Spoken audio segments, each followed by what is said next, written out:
Black Beauty, Chapter 13, The Devil's Trademark.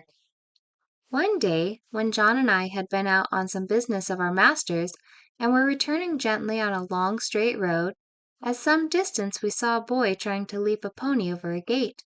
The pony would not take the leap, and the boy cut him with the whip, but he only turned off on one side. He whipped him again, but the pony turned off on the other side. Then the boy got off and gave him a hard thrashing, and knocked him about the head. Then he got up again and tried to make him leap the gate, kicking him all the time shamefully, but still the pony refused. When we were nearly at the spot, the pony put down his head and threw up his heels, and sent the boy neatly over into a broad quickset hedge, and with the rein dangling from his head, he set off home at a full gallop. John laughed out quite loud. "Served him right," he said. "Oh, oh, oh!" cried the boy, as he struggled about among the thorns. "I say, come and help me out." "Thank ye," said John. "I think you are quite in the right place, and maybe a little scratching will teach you not to leap a pony over a gate that is too high for him." And so with that, John rode off. "It may be," he said to himself, "that young fellow is a liar as well as a cruel one. We'll just go home by Farmer Bushby's, Beauty, and then if anybody wants to know, you and I can tell him, you see." So he turned off to the right, and soon came up to the stackyard, and within sight of the house. The farmer was hurrying out into the road, and his wife was standing at the gate, looking very frightened. "Have you seen my boy?" said Mr. Bushby as we came up. "He went out an hour ago on my black pony, and the creature has just come back without a rider." "I should think, sir," said John, "he had better be without a rider, unless he can be ridden properly." "What do you mean?" said the farmer. "Well, sir, I saw your son whipping and kicking and knocking that good little pony about shamefully, because he would not leap a gate that was too high for him. The pony behaved well, sir, and showed no vice, but at last he just threw up his heels and tipped the young gentleman into the thorn hedge. He wanted me to help him out, but I hope you will excuse me, sir, I did not feel inclined to do so. There's no broken bones, sir, he'll only get a few scratches. I love horses, and it riles me to see them badly used. It is a bad plan to aggravate an animal till he uses his heels. The first time is not always the last." During this time the mother began to cry. "Oh, my poor Bill! I must go and meet him. He must be hurt." "You had better go into the house, wife," said the farmer. "Bill wants a lesson about this, and I must see that he gets it. This is not the first time, nor the second, that he has ill used that pony, and I shall stop it. I am much obliged to you, Manly. Good evening." So we went on, John chuckling all the way home. Then he told James about it, who laughed and said, "Serve him right. I knew that boy at school. He took great airs on himself because he was a farmer's son. He used to swagger about and bully the little boys. Of course, we elder ones would not have any of that nonsense, and let him know that in the school and the playground farmers' sons and laborers' sons were all alike. I well remember one day, just before afternoon school, I found him at the large window catching flies and pulling off their wings. He did not see me, and I gave him a box on the ears that laid him sprawling on the floor. Well, angry as I was almost frightened. He roared and bellowed in such a style. The boys rushed in from the playground, and the master ran in from the road to see who was being murdered. Of course, I said fair and square at once what I had done and why. Then I showed the master the flies, some crushed and some crawling about helpless, and I showed him the wings on the window sill. I never saw him so angry before. But as Bill was still howling and whiling like the coward that he was, he did not give him any more punishment of that kind, but he set him up on a stool for the rest of the afternoon, and said that he should not go out to play for that week. Then he talked to all the boys very seriously about cruelty, and said how hard-hearted and cowardly it was to hurt the weak and the helpless. But what stuck in my mind was this. He said that cruelty was the devil's own trademark, and if we saw anyone who took pleasure in cruelty, we might know who he belonged to, for the devil was a murderer from the beginning, and a tormentor to the end. On the other hand, where we saw people who loved their neighbors and were kind to man and beast, we might know that that was God's mark. "Your master never taught you a truer thing," said John. "There is no religion without love, and people may talk as much as they like about their religion, but if it does not teach them to be good and kind to man and beast, it is all a sham, James, and it won't stand when things come to be turned inside out." Black Beauty, Chapter 14, James Howard. Early one morning in December, John had just led me into my box after my daily exercise, and was strapping my cloth on, and James was coming in from the corn chamber with some oats, when the master came into the stable. He looked rather serious, and held an open letter in his hand. John fastened the door of my box, touched his cap, and waited for orders. "Good morning, John," said the master. "I want to know if you have any complaint to make of James." "Complaints, sir?" "No, sir." "Is he industrious at his work and respectful to you?" "Yes, sir, always." "You never find he slights his work when your back is turned?" "Never, sir." "That's well. But I must put another question. Have you no reason to suspect, when he goes out with the horses to exercise them or to take a message, that he stops about talking to his acquaintances, or goes into houses where he has no business, leaving the horses outside?" "No, sir, certainly not. And if anybody has been saying that about James, I don't believe it, and I don't mean to believe it unless I have it fairly proved before witnesses. It's not for me to say who has been trying to take away James's character, but I will say this, sir, that a steadier, pleasanter, honester, smarter young fellow I never had in this stable. I can trust his word, and I can trust his work. He is gentle and clever with the horses, and I would rather have them in charge with him than with half the young fellows I know of, in laced hats and liveries. And whoever wants a character of James Howard," said John, with a decided jerk of his head, "let them come to John Manley." The master stood all this time grave and attentive, but as John finished his speech a broad smile spread over his face. Then looking kindly across at James, who all this time had stood still at the door, he said, "James, my lad, set down the oats and come here. I am very glad to find that John's opinion of your character agrees so exactly with my own. John is a cautious man," he said with a droll smile, "and it is not always easy to get his opinion about people. So I thought if I beat the bush on this side, the birds would fly out, and I should learn what I wanted to know quickly. So now we will come to business. I have a letter from my brother-in-law, Sir Clifford Williams, of Clifford Hall. He wants me to find him a trustworthy young groom, about 20 or 21, who knows his business. His old coachman, who has lived with him 30 years, is getting feeble, and he wants a man to work with him and get into his ways, who would be able, when the old man was pensioned off, to step into his place. He would have 18 shillings a week at first, a stable suit, a driving suit, a bedroom over the coach-house, and a boy under him. Sir Clifford is a good master, and if you could get the place it would be a good start for you. I don't want to part with you, and if you left us I know John would lose his right hand." "That I should, sir," said John, "but I would not stand in his light for the world." "How old are you, James?" said master. 19 next May, sir." "That's young. What do you think, John?" "Well, sir, it is young, but he is as steady as a man, and is strong and well grown, and though he has not had much experience in driving, he has a light firm hand and a quick eye, and he is very careful, and I am quite sure no horse of his will be ruined for want of having his feet and shoes looked after." "Your word will go the furthest, John," said the master, "for Sir Clifford adds in a postscript, 'If I could find a man trained by your John, I should like him better than any other.' So, James, lad, think it over, talk to your mother at dinner time, and then let me know what you wish."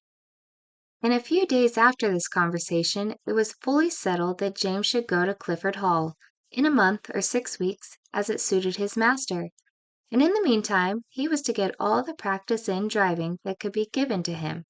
I never knew the carriage to go out so often before. When the mistress did not go out, the master drove himself in the two-wheeled chaise. But now, whether it was master or the young ladies, or only an errand, Ginger and I were put in the carriage and James drove us. At the first, John rode with him on the box, telling him this and that, and after that James drove alone. Then it was wonderful what a number of places the master would go to in the city on Saturday, and what queer streets we were driven through. He was sure to go to the railway station just as the train was coming in, and cabs and carriages, carts and omnibuses were all trying to get over the bridge together. That bridge wanted good horses and good drivers when the railway bell was ringing, for it was narrow, and there was a very sharp turn up to the station, where it would not have been at all difficult for people to run into each other, if they did not look sharp and keep their wits about them. Black Beauty, Chapter 15, The Old Hostler. After this, it was decided by my master and mistress to pay a visit to some friends who lived about 46 miles from our home, and James was to drive them. The first day we traveled 32 miles. There were some long, heavy hills, but James drove so carefully and thoughtfully that we were not at all harassed. He never forgot to put on the brake as we went downhill, nor to take it off at the right place. He kept our feet on the smoothest part of the road, and if the uphill was very long, he set the carriage wheels a little across the road, so as not to run back, and gave us a breathing. All these little things help a horse very much, particularly if he gets kind words into the bargain. We stopped once or twice on the road, and just as the sun was going down we reached the town where we were to spend the night. We stopped at the principal hotel, which was in the marketplace. It was a very large one. We drove under an archway into a long yard, at the further end of which were the stables and coach houses. 2 hostlers came to take us out. The head hostler was a pleasant, active little man with a crooked leg and a yellow striped waistcoat. I never saw a man unbuckle harness so quickly as he did, and with a pat and a good word he led me to a long stable, with 6 or 8 stalls in it and 2 or 3 horses. The other man brought Ginger. James stood by while we were rubbed down and cleaned. I never was cleaned so lightly and quickly as by that little old man. When he had done, James stepped up and felt me over, as if he thought I could not be thoroughly done, but he found my coat as clean and smooth as silk. "Well," he said, "I thought I was pretty quick, and our John quicker still, but you do beat all I ever saw for being quick and thorough at the same time." "Practice makes perfect," said the crooked little hostler, "and 'twould be a pity if it didn't. 40 years' practice, and not perfect? Ha! ha! That would be a pity. And as to being quick, why, bless you, that is only a matter of habit. If you get into the habit of being quick, it is just as easy as being slow. Easier, I should say.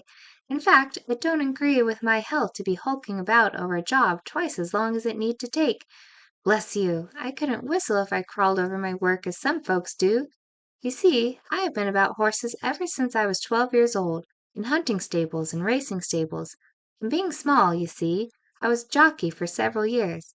But at the Goodwood, you see, the turf was very slippery, and my poor Larkspur got a fall, and I broke my knee, and so of course I was of no more use then.